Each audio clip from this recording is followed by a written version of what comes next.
ខ្ញុំនិយាយត្រង់ណាអ្នកទាំងអស់គ្នាខ្ញុំឃើញស្នាមញញឹមរបស់ពួកគាត់ខ្ញុំសប្បាយចិត្តហ្មងមួយថ្ងៃហ្នឹងគឺផ្ទុះមែនតើជាមួយនឹងមច្ឆាដូងគ្រីមហើយនឹងសូកូឡាដូងគ្រីមនិងកាហ្វេអំបិលហើយដឹងស្រាប់ហើយគឺដូងខ្ញុំប្រើមួយថ្ងៃគឺ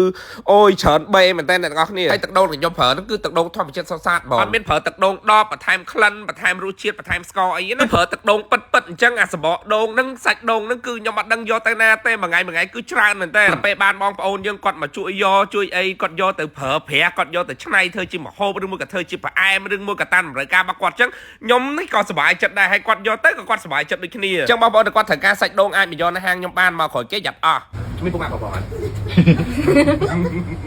មានអត់គេមកយកដូងណាមានតែគេខាងយកដែរបាត់តែគេមកដែរតែខ្ញុំអត់មកហ្មងមើលអត់មកបងសាស្អាតតែតាមមកយកដូងហើយយកតែដូងខ្ញុំក៏បានដែរនិ